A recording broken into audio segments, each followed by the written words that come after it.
The book of Judges, a little backdrop before we get started. So Joshua, in the book of Joshua, if you remember, tells the people, "This day I am challenging you to put away the gods of your fathers and to choose this day who you will serve. Those gods are the gods of the Amorites and Canaanites or the Lord God. As for me and my family, we're going to serve the Lord, but it's up to you, and you have to decide before we cross into this, or before we continue on." And then Joshua dies after this big speech. And through the book of Joshua, I know you had Ruth last week, but going back to Joshua talked about conquering all these lands, all these people, pushing them out, they're gone, he killed everything that had breath and life. But even in the book of Joshua, we found that like Hebron and Debir, Joshua said they killed everybody just like the Lord had said, and then we find out there's still people living there, and the city's still there. And so it's not quite, a little bit of hyperbole, a little bit of exaggeration. And then when we move to Judges, the first chapter of Judges tells us all the people that remain, that they didn't quite kick out or remove from the land. And the reason the writer of Judges says this is because the fear, and the reason why God had told Joshua to cleanse the land of the Canaanites or to push them out, was to the fear that they would get comfortable with the Canaanite practices, get too close in their spiritual lives, and they would over time forget God and be distracted by all these other idols and gods. So you're going to see that during this time, there's some themes. Israel has no king. The other nations around them do. Israel will go into this pattern of falling away from God, being tempted by the idols and gods of the Canaanites and practices of the Canaanites. They'll sin against God. They'll be under the power of an oppressive foreign leader or nation, whether it's the Midianites or the Philistines or the Amorites and the Ammonites, and different phases, it's different people oppressing them. They cry out to God. God rises up a judge to deliver them. And when we think of judges, don't think of like Judge Wapner or Judge Judy or anything like that. This is a person who is a spiritual leader, who determines moral decisions for Israel, and who is a spokesperson in some way for God. But you're also going to see, as we start off with Othniel, and then move on down the line to Ehud and to Shamgar, and we're going to get further and further down the judges' line, and each judge is going to be a little more off. Each judge is going to have a little more flaws, and then we're going to get to a place where the judges are outright, they say they know God, but their actions and their practices are far from anything we've known that God would have them to be. And so the judges become irrecognizable as leaders of Israel, as the people become more and more unrecognizable or distant from God.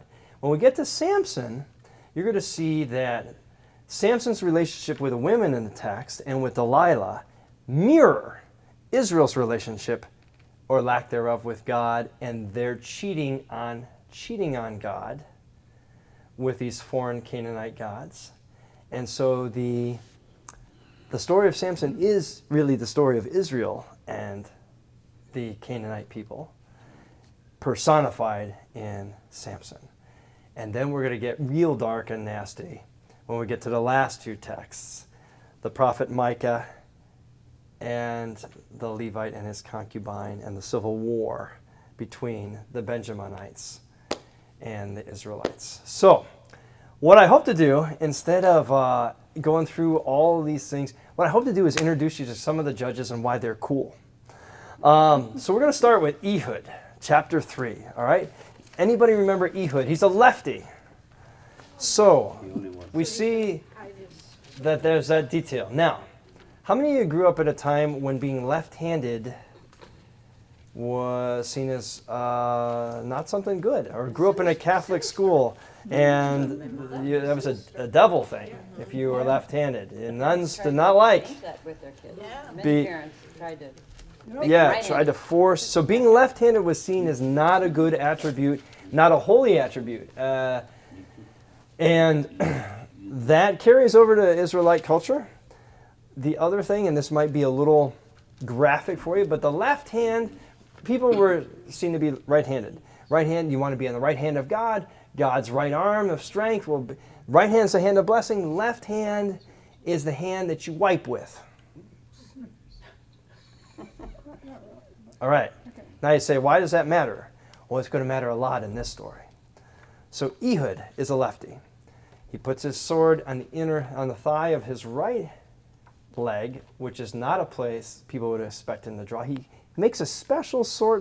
It's a little bit over 1.5 feet long. His intention is to assassinate Fat, and you notice the language. King Eglon of Moab is described as fat. All right.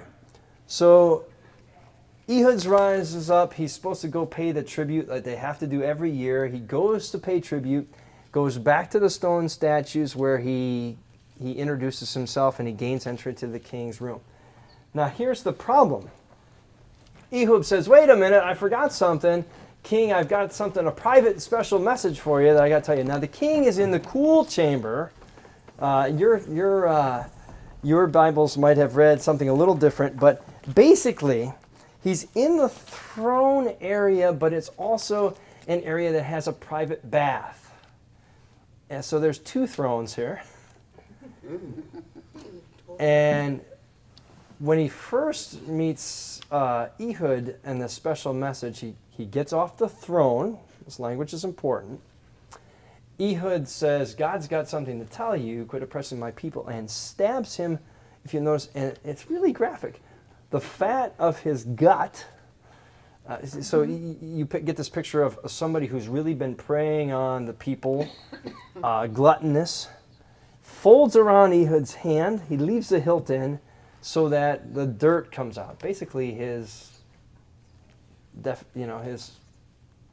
bowels empty.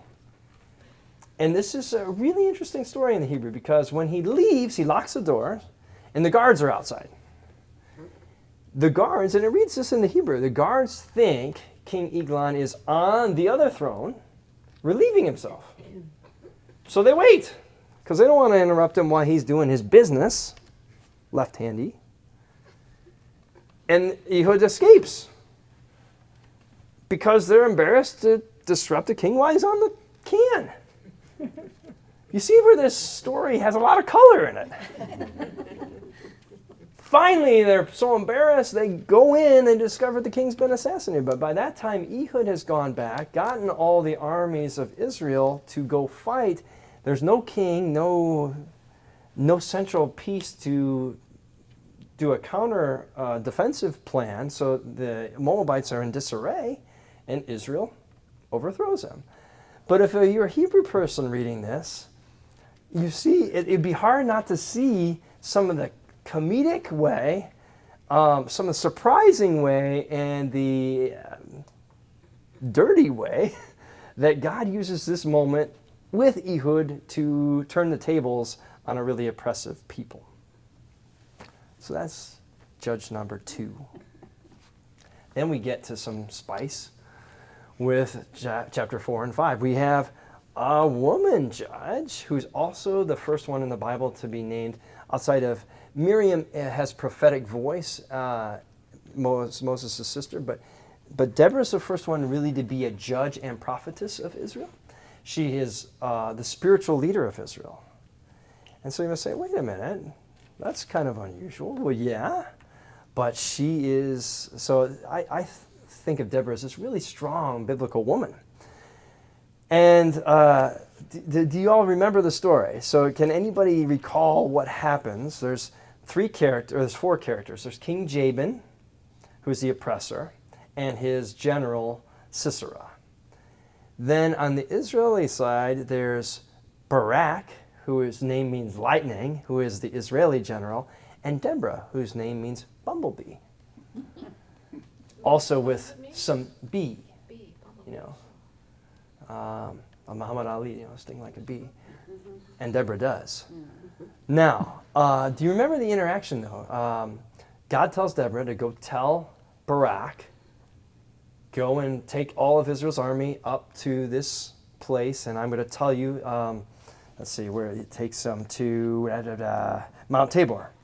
Take a position at Mount Tabor and call out Sisera and the armies. And we get this, again, nothing happens coincidentally, we get this detail.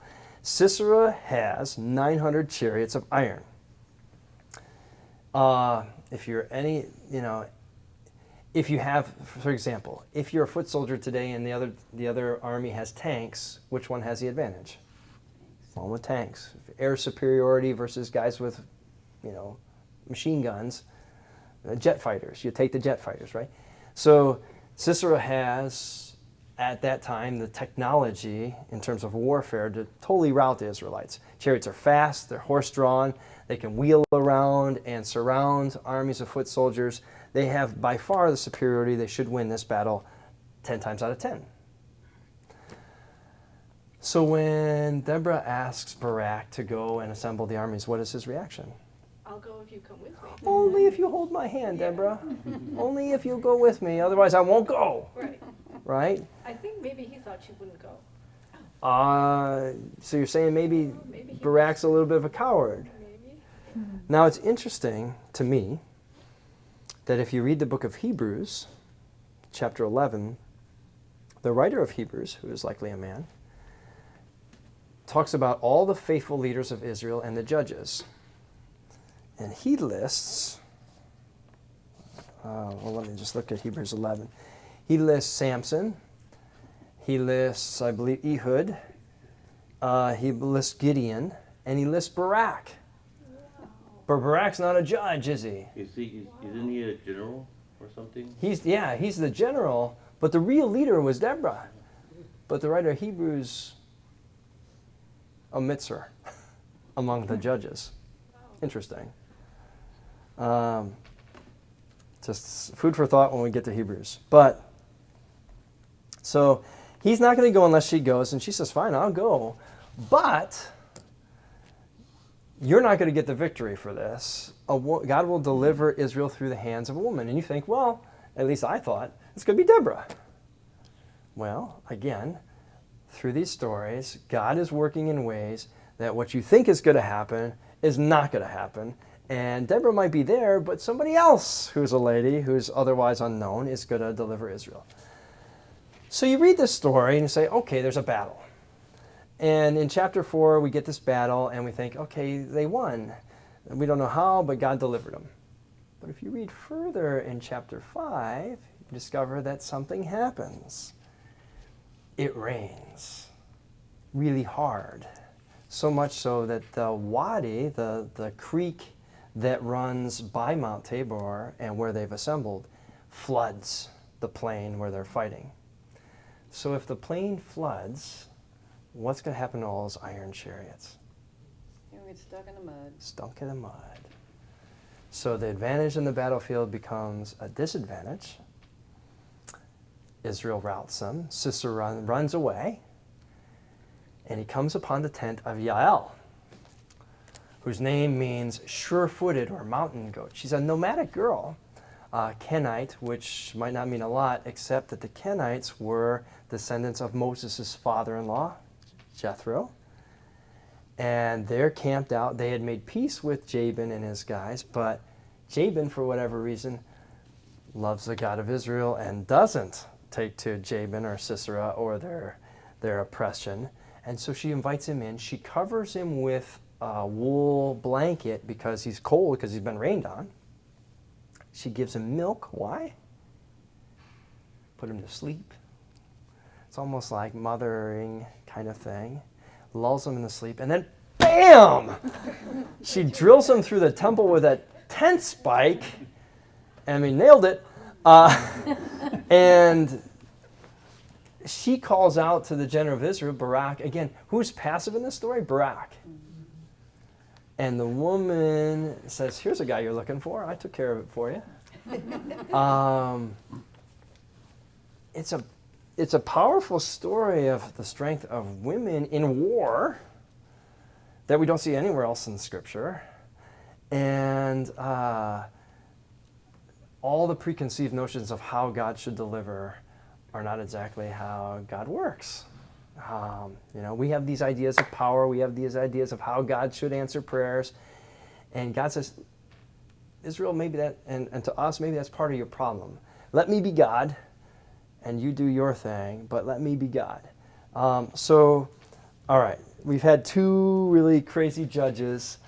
Any thoughts so far, or anything else? Let's just start. I'm talking too much, so tell me judges that stood out to you. Any stories that stood out to you that troubled you, without using the last two, because we're gonna save those for the end.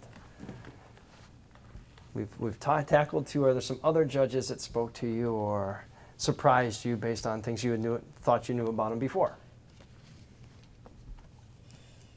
I just have to say that everybody became so much like the Canaanites that I was having a hard time keeping track of who's the Israel group and who's who's fighting who here. I'm so confused because of all their behavior.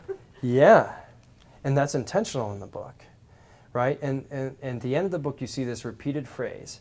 In those days when Israel had no king, everyone did what they thought was right in their own eyes. There is no law. There is no respect for God. It's just, I determine what's good for me. It's the same sin of the garden where Adam and Eve decide, well, we could just decide. God told us what's good, but we'll decide for ourselves what's good. We don't really need God. That's what the Israelites are doing. And that's the warning that keeps repetitive in this book. And I would say maybe that's a scripture verse that's powerful for us now. Is there a possibility that in today's modern culture, people just do whatever they think is right in their own eyes? Yeah, I think so. So we get that strong kind of message from judges that choosing who you follow. Yeah. Well, like the judges, where do they get their knowledge from, or because Yeah. I don't know if they get it from God praying, because they don't mention it, but So it's because there was no law, and they're coming in. So you'll see a great perception, Angel. So you'll see that at the beginning, the judges seem to know God at some level. And then it'll always say the Holy Spirit comes upon them. But later, as the judges devolve, I will say, as they get further and further from great examples of leadership, it seems like they really don't know God. Jephthah sacrifices his daughter to death, like the Canaanites. And he does this in God's name, in oath, because he thinks this will please God. Wow. Samson, whose parents raise him as a Levite, he's not going to have his hair cut, he's not going to drink wine, he's not going to touch unclean bodies or go to cemeteries. Samson touches an unclean carcass of a lion, eats out of it, drinks wine.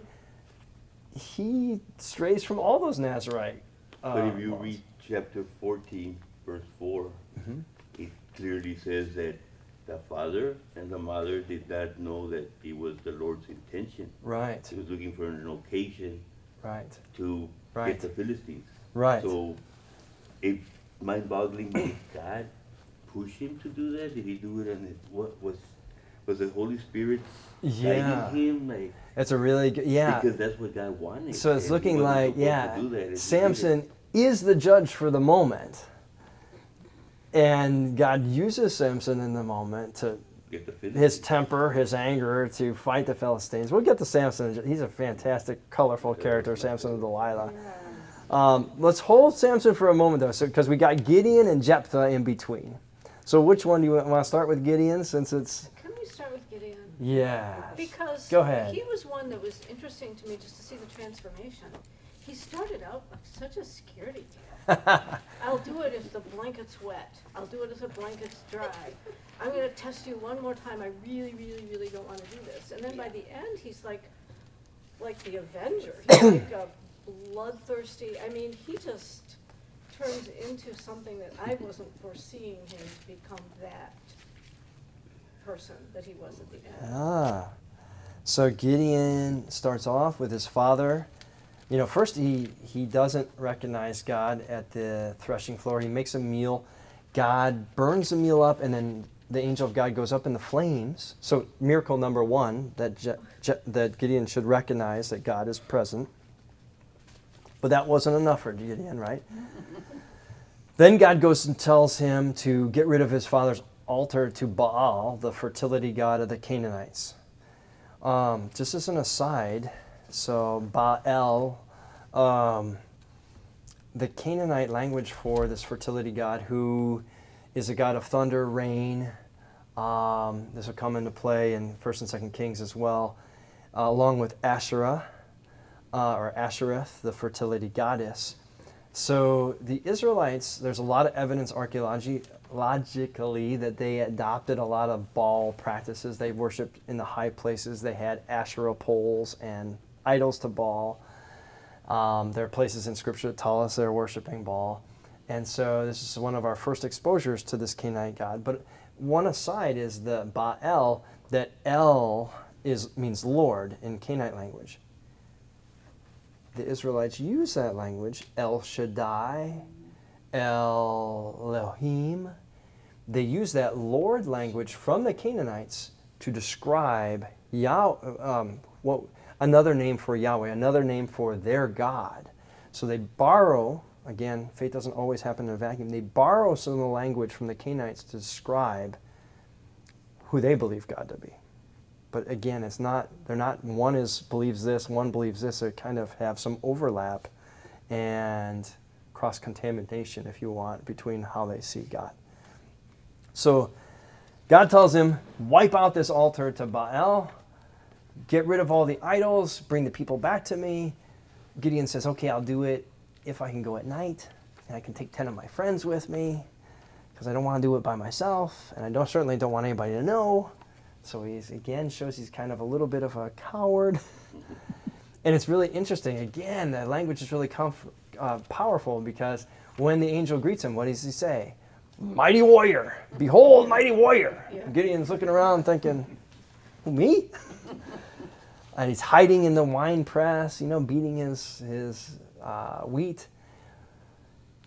Then we have the thing with the wool, make it wet, make it dry, and then I'll believe. And then finally, Gideon gets what is the largest army in the book of Judges until the Civil War. And God says, that's too many. Why do you think God says that? Well, it's sad that then they'll think you did it, not me, not God. Yeah. Lest you Israelites forget who is saving you, and that you did it by your own hand, kind of a familiar tune from the Exodus. Send anybody who's scared or trembling, which is great for Gideon, home. It says they sent down 25,000 men. It says there's still too many. So this is one of my favorite texts of the Bible. Go down to the river, and I want my cuppers and my lappers. You pull the guys that lap like dogs aside, and everybody who drinks like this, send home. So he counts 300 that are, lapping the water like dogs. And he says, those are my guys. And Gideon's thinking, this isn't good. We only got 300 men. At night, they surround this group of different nomadic people. So that's a big key. There's Midianites. There's all these other ites that have been oppressing Israel, who have been destroying their croplands. They've been living in the caves. And so all these different tribes that have different loyalties are surrounded by 300 men with jars and with trumpets. They break the jars, they hold their torches, they blow the trumpets, multitasking. But if you sleep and you hear this noise, it's surrounding you. It sounds chaotic and confusing. You sound like you're being surrounded by a number much greater than 300. And they start to flee, they start to fight each other, they're confused. And it's, again, another rout. And Gideon delivers. And then Gideon gets a little bloodthirsty. The tribes that don't go, the one town that doesn't go, he kills all of them. pulls down the tower in the other city that doesn't go. And then he tells the people, he does what his father did. Give me some gold from the Midianites that you took, and I'm fashioning this ephod and this idol. So here we start to see the judges start to become more and more like the Canaanites they just fought. And while Gideon doesn't overtly lead them, he says, God gave you this victory, not me, but as soon as he dies, what do? They worship the gold idol, just like when Aaron made the gold calf when they're up on, Moses is up getting the law. And so we have this repeat of Israel going back to the same old thing that they've been doing. So Gideon turns out to be kind of a mixed bag. A good leader, delivers Israel, but then sets them up for failure again. Power corrupts. Mm-hmm. So again, maybe you think about leaders today. I'm not going to name any names, but you don't have to look very far to pick any leader either side of the aisle to see that maybe they don't have the truest of intentions or the true love of the people or do things altruistically. There's always some, side deal or something happening that corrupts. And we have it right here in the book of Judges with Gideon. And we move on to Jephthah. Jephthah's the son of a prostitute. Jephthah's, excuse my term, he's a bastard child. So his father dies, and his stepmother, who is the natural mom of the father and has had a lot of sons, says, you got to get out because you're not having any share of my husband's estate. So they kick Jephthah out. He runs with a bunch of outlaws. He's basically a gang leader. He's a thug. They're being oppressed again. And so they go to Jephthah hat in hand and say, can you help us out? We know you're just the man for this kind of job. You and your boys, can you fight for us? And he says, okay, I'll do it if you let me be your leader. And you don't cast me out right away. I got to have guarantees. I got to sign the dotted line. What's in it for me? Jephthah goes. He's a great warrior. He wins all kinds of battles, kicks out the oppressive army, but then makes that terrible oath that he's going to sacrifice whatever comes out of his door. And it's interesting because if you listen to the rabbis, it's not that it's so much his daughter, it's that Jephthah is so flippant about what he's going to give to God. It could be an unclean animal. It could be anything. Wouldn't you care more about how you're going to honor God and give thanks to God for this battle instead of just being nilly-willy and when whatever comes out?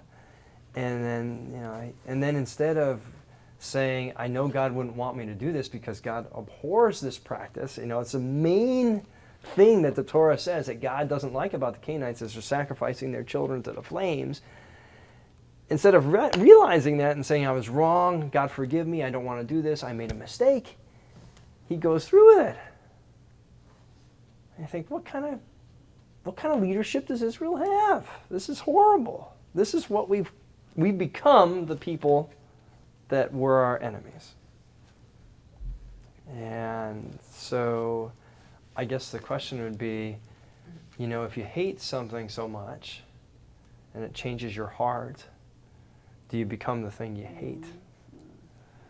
And Israel's just straying so far from God, further and further, and then we get to Samson, one of my personal faves. All right, so before you read the story about Samson, what did you know about Samson? What's the thing that you remember about Samson? His hair. He's got these long flowing locks because he's a Nazarite. So Nazarites are supposed to be dedicated to God. They're never supposed to cut their hair. What else do you remember about Samson from Sunday school or growing up?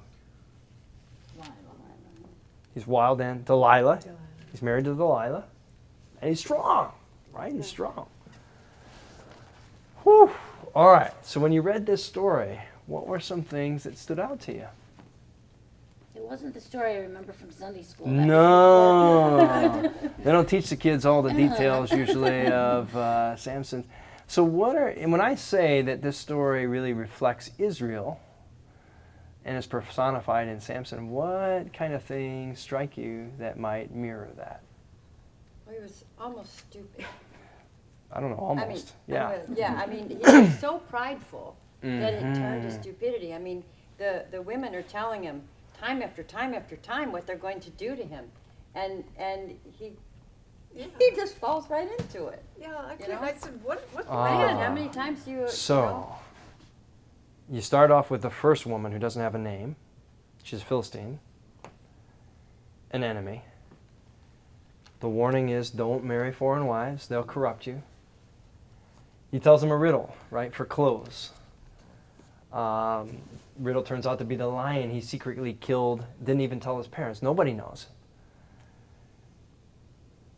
She nags him. He says he's not going to tell her. She nags him some more. She continues to wear him down over time until finally he says, fine, I'll tell you. And then he gets angry because they know his riddle, because his wife has been unfaithful to his promise. And now Samson has lost something of who he was. Israel is unfaithful to the promises of God. The persistence of presence of Canaanites practices wear them down to finally say, okay, fine. That's an old adage that I heard as a child. You know, they give the devil an inch, he'll be ruler of your life. You know, so give him a little bit, and all of a sudden, next thing you know, you can't distinguish yourself from the Canaanites that you sought to separate yourself from. So let me ask you this. I also had a friend that said, show me your friends, I'll show you your future. What does who we associate with and the influence others have on our lives affect our spiritual life?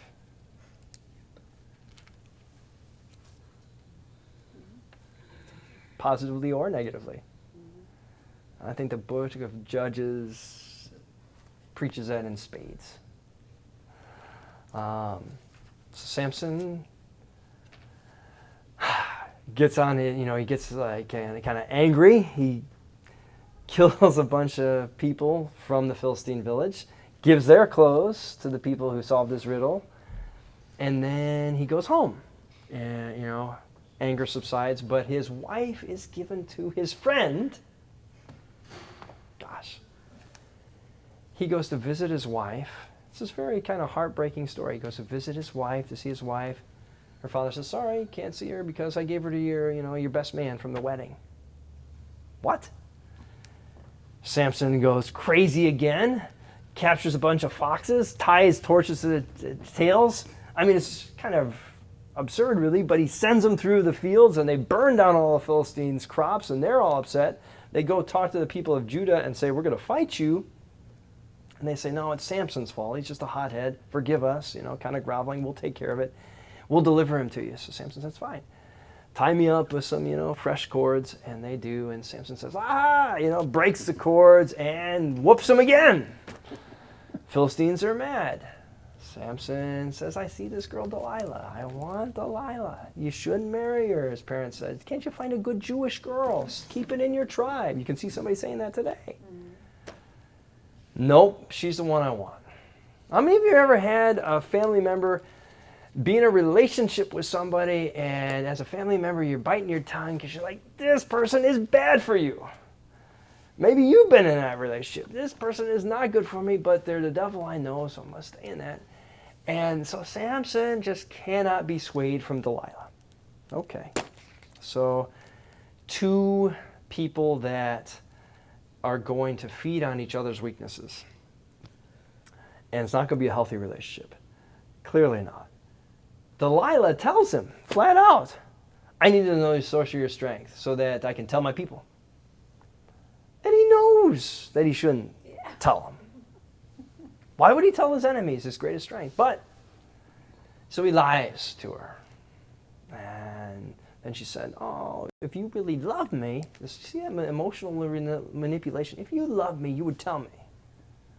People do this in relationships today too. If you really love me, you would do X, Y, and Z. Well, Samson continues. And like the first time, again, finally she wears him down and he says, I'm tired of this. I just want to die. You shut up, woman. I'll tell you. And he tells her, no razor's ever touched my head. She puts his head in her lap. Again, very much like the Jael story, you have this very nurturing picture. It's just this horrible picture.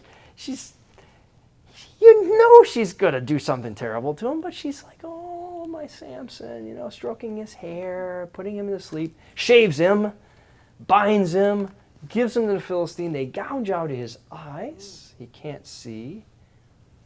I think, another symbolism of Israel.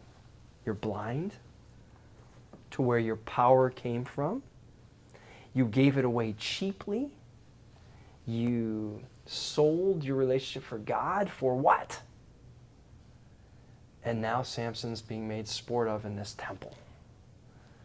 And maybe he coined the phrase, bringing down the house. I don't know. But he's prays to God, one last thing. Give me strength so I may have revenge on my enemies. And he kills himself, but he kills everybody else in this. And this could be argued as a sacrificial moment. Is it a suicidal moment? In any event, Samson is revered as a hero because he kills so many of the Philistines' enemies in that moment. But Samson and Jephthah are pretty far from godly in a lot of ways, right? So we've seen the leadership of Israel go bad. And I'll stop there. Does anybody have any questions, comments before we get to the really dark part of Judges? Yeah, Well, Angel. Samson, they say he killed more people when he died than when he was living. Right. So Yeah. that's pretty amazing. Brought down the house. Yeah, for sure. Or was it a moment of rage? Yes. Samson has some anger management issues as well. But again, God uses him against these Philistines. Now, again, it raises lots of questions about the nature of God, but I would steer us back to that phrase: there's no leadership, there's no king, and everybody just does what they want. So everything in the book of Judges is skewed. There is no really moral high ground. There is no really solid relationship with God. Everything's a mess. And it's hard to see it any other way than violent, bloody, and messy. But I would say it's Israel's fault, right? It's their own doing, their own pride. Again, we could say this is 4,000 years ago, but I don't see a whole lot of difference in some things in modern day America. Just saying. It might speak to us too. Yeah. Oh, no. Yeah. Yeah. Some of these judges were probably overlapping, meaning that they had the four regions, the north, the north, the south, the west, and the central. So they didn't rule the whole land, so they could have been overlapping one over the other. It's possible. It's possible. In the regions. And with Delilah, she could have ordered people to cut his hair. I don't think she did it. I think she found out. Because I think she does. I think somebody, she tells her people, she tells the Philistines, so I'm pretty sure they came in and did the dirty job. Oh yeah, she had him shave. Well, she gets paid well, right? 1,100 shekels a pop for the guys. Yeah, she has one of the guys come in and shave him. You're right. But she's got his head on her lap. I mean, it's just, a huge betrayal, right? Yeah. It's a betrayal of the marital covenant. And that language is used often of God being the groom, Israel being the bride. This my people have betrayed me. They've cheated on me. You hear that language through the prophets again and again. Yeah. But you go back to chapter 14, verse 4. God. Right. Using that moment. That's pretty amazing. So we get down to the last two stories. What are we at time-wise, guys? It's 10 after 5. Okay, great. These are tough. So you have the first story where Micah in the tribe of Dan, you have this guy who basically fashions his own idols creates his own shrine, his own personal priest. Everybody did what they thought was right in their own eyes. I have my own religion with God. He hires a Levite who's supposed to be a person who handles the thing of the tabernacle, the holy relics. So he hires him to hire his holy relics that he made himself to legitimize his, dark faith twisting. If he's got a faith leader on board, then it must be okay. And then the tribe of Dan comes in, and they say, well, why are you working for this guy? We like all this stuff. Let's steal all of his stuff. You come with us. Why settle for working for just a guy when you can have a whole tribe? And they take him. And so you see, from individual level to a whole people, the corruption and the falling away from God becomes complete. And all around greed and selfishness, and it's just a mess, right? So then the guy goes to confront the Danites and saying, what are you doing? Why did you steal my stuff? And they say, well, we'll kill you, And so what do? And this is one of the darkest stories, I think, in the Bible. They go to the town of Laish that Israel has made peace with in Joshua, and made a peace treaty and said, we're not going to hurt you. You guys it's a remote town. It reads 3 times that they have no access to help. They're cut off. So these Dananite guys, these 600 guys, say, well, they're easy pickings. We'll just go kill all those people and we'll take their stuff and we'll make that our town. Because we don't have, because God hasn't given us land yet. So we'll make our own land. Wow. Yeah. Can we go back a little bit and Joshua? Sure. So they cross the Jordan, and the Levites are carrying the Ark of the Covenant. Right. But when they conquered, and Joshua starts giving out the land, 12 lands, the land, Right. the Levites didn't get no land. Right. They got towns and little cities. And Right. The cities of refuge, sanctuary so cities. They didn't. Yeah, but these are. But Dan did get Dan did get land, and now they're saying that land wasn't enough, or they haven't settled it, so now they're going to take this by force because they can. So might makes right. We have weapons; these people don't, and we're going to destroy them. In the name of fulfilling God's promise, we're going to kill these innocent people. Israel was meant to be an example to the nations of holiness, not an example of genocidal fury. And yet here they are doing worse things than the Canaanites have ever done to them. Wow.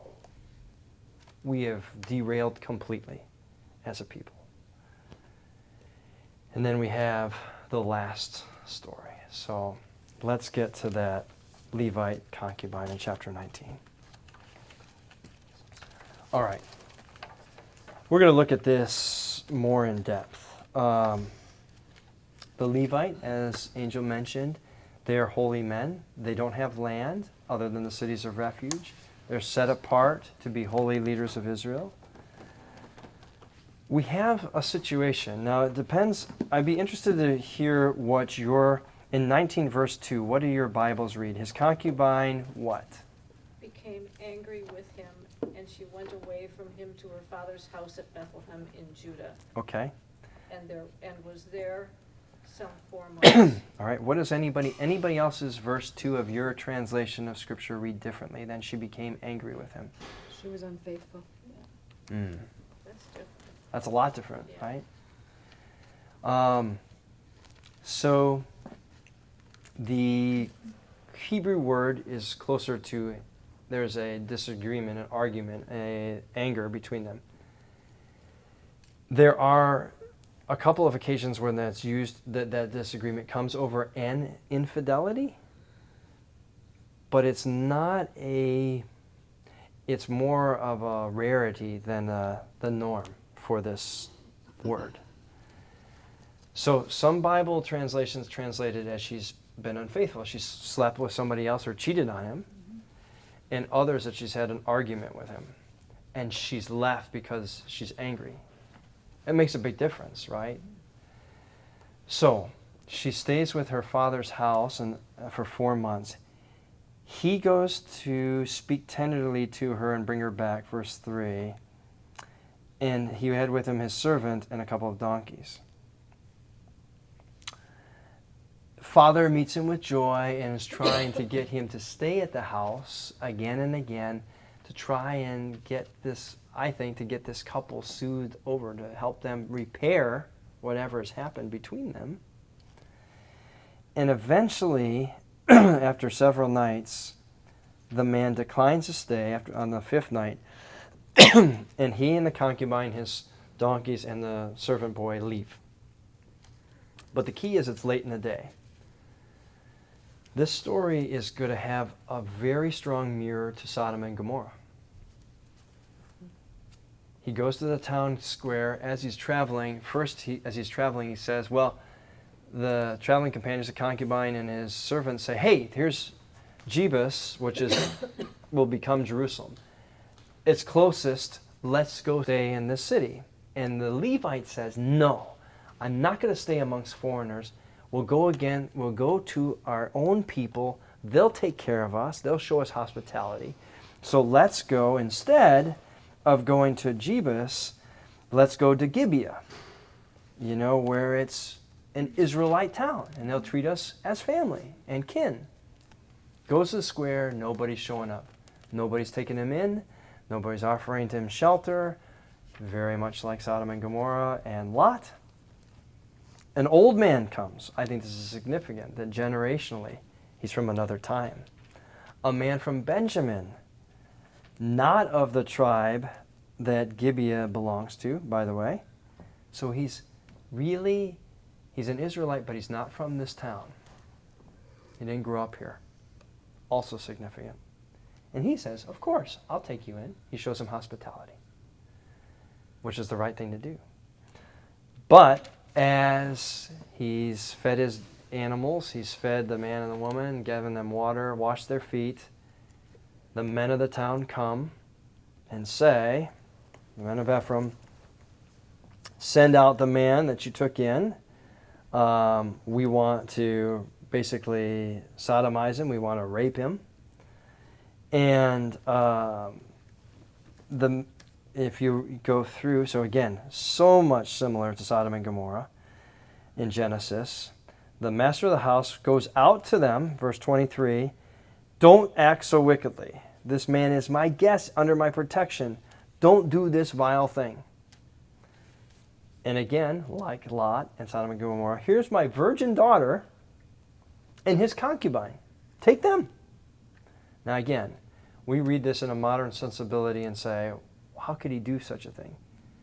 But again, if you remember, if you think about a patriarchal biblical society 4,000 years ago, the women were property. So it's not like today. They belonged to the men who were their husbands or ruled over them. They were, for better term, a commodity. That's why if you read the scriptures, you shall not covet a man's house, his donkey, his land, or his wife.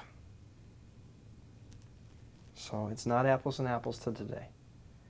But take these two women and I'll bring them out to you. Do whatever you want to do to them, but don't do anything against this man. So it's definitely a different standard of gender, okay?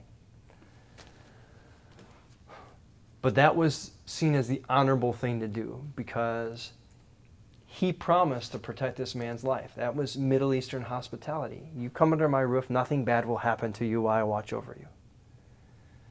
Seen as a great sin to go against that. So have my daughter, have his concubine. The men wouldn't listen. They took the concubine and put her out to them. They pushed her out the door. And in one of the most graphic and troubling texts, They raped her throughout the night, abused her until the morning.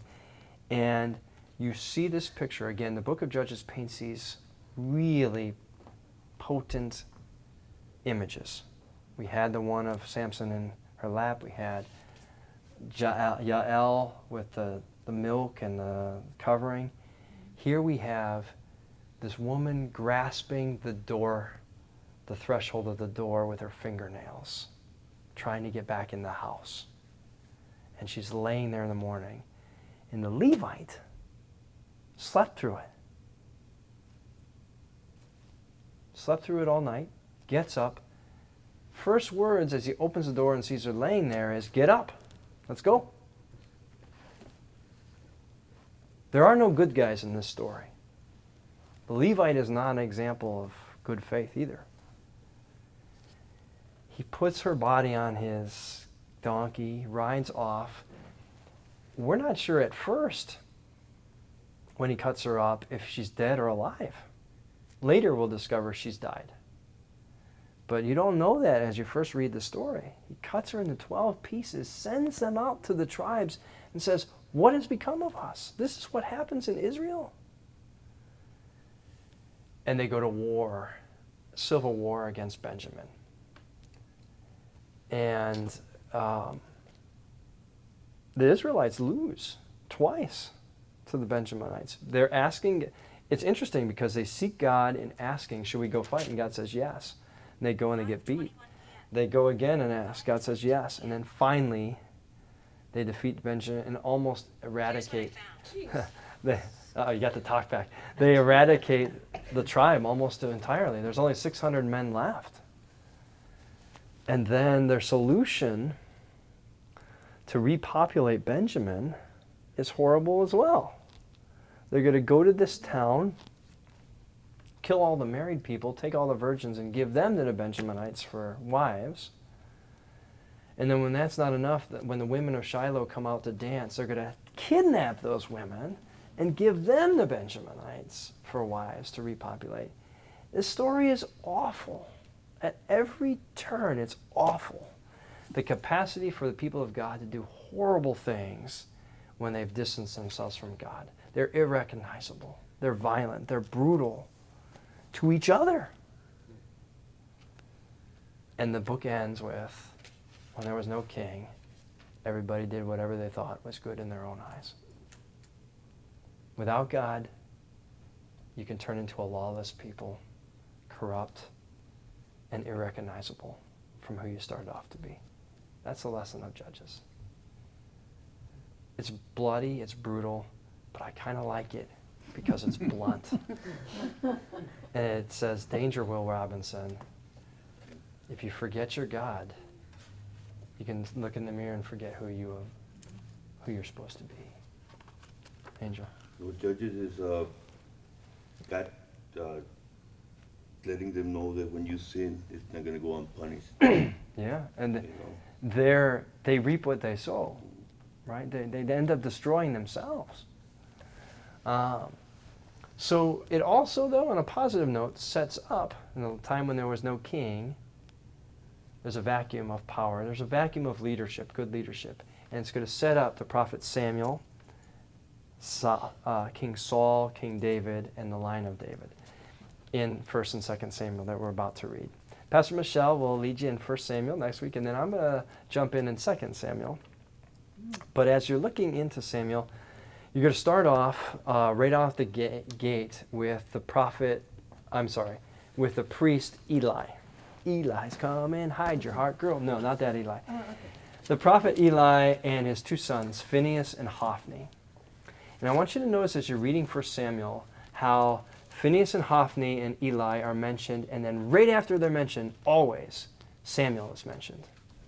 Eli, Phinehas, and Hophni, Samuel. Eli, Phinehas, Hophni. Almost as if the writer's trying to say, bad leaders, God raising up. Bad leaders, God raising up. Bad leaders. And notice the position and posturing and words of Eli. He's supposed to be the priest of Israel. He doesn't recognize Hannah's prayer. He thinks she's drunk, but she's praying fervently to God. He's almost always sitting and passive. He's fat, and I'm not fat shaming or body shaming. But his sons, we're discovering that his sons are taking the offering to God before they're supposed to take it, and they're taking all the best cuts of meat that are supposed to be to God and the fat, and they're helping themselves, and they're giving it to their dad too, and their dad knows. They're hooking up with women who are supposed to be helping out with the surfaces, and their dad knows. And pretty soon God says, are you the leader of me, or do you care more about your kids than doing what's right in my eyes? And then it's going to roll from there. Samuel will arise to the kings. And so that's a little intro, a little taste for next week. But before we do, final takeaways from the book of Judges. Anything that stuck with you from this book? Was it tough for you to read?